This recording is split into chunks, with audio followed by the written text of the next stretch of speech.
that hungry. Taught me what no one did. Hey there, Nocturnes! Welcome back to another episode of Unplugged. And for today, we're going to talk about contemporary masculinity. In order to understand contemporary masculinity, we have to first know how it compares with the past. So let's jump right into it. Stick with me until the end so that you can validate whether our perceptions are the same, and if not, then you can just let me know through the comments down below. So I'm open to counterclaims, don't worry. So let's get started. For the first aspect, physique. And before, when I review action films, I noticed that the bulkiness is emphasized. Having a bigger body equates to superiority. But nowadays, I noticed that the ones who are considered hunks or ideal men tend to be leaner than before. Though there's still muscle, of course. The muscles won't go away.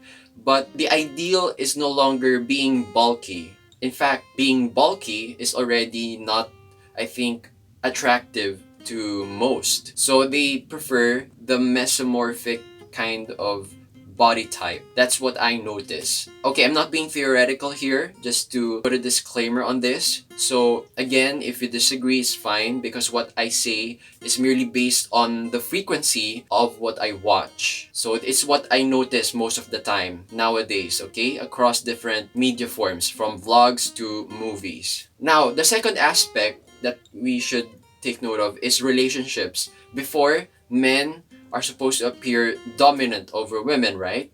But now, it's not the dominance is being emphasized. It's actually being independent. I've heard of a vlog of this particular man who coaches men on masculinity. His brand of masculinity is different. And it suggests that it's to set standards for choosing one's friends and, yes, partners, most especially partners. He's a heterosexual man, so his situation is contextualized within heterosexual partnership, but I think it can apply to other men who prefer homosexual relationships.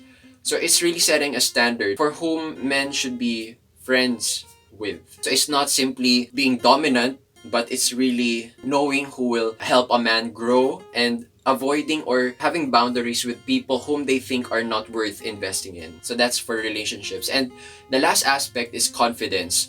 In the past, men are to demonstrate their confidence through pursuing explicit danger, like riding a motorcycle and passing through a ring of fire in the air. But nowadays, the kind of confidence being advertised is the one that leans toward financial independence and intellectual greatness. If you've watched vlogs on establishing your own business and sharing what you know, developing your own paradigm or model of how to do a particular thing, and then selling it to other people, that's the kind of confidence men are advised to show. So it's no longer limited to pursuing explicit danger, but rather it's more on something that's, how should I put it, economical. Economic superiority, I think, is the one that's being emphasized nowadays as far as confidence is concerned. Now, even if there are different forms, there's still a certain part of masculinity that's present in both the traditional, the old, and the contemporary or emerging models of masculinity. And it's called hegemonic masculinity.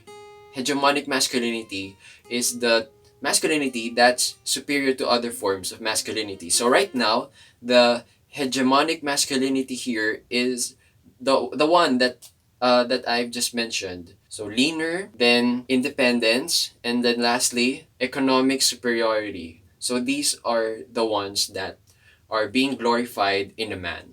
If you like this video, give it a thumbs up and share it with your families and friends. Be yourself. Well, you always be yourself, even if you try to escape from it. But at least you'll reach a point where you will accept the choice of having to accept yourself as you are, whether or not you conform to a particular masculine standard. So continue surviving in the dark for the next episode.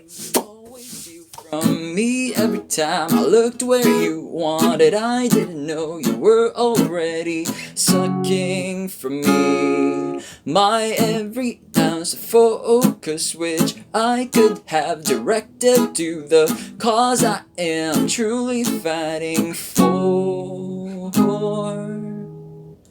So I'm going to press the power button and push your head down. Not minding the surprise, I'm going to leave my chair behind.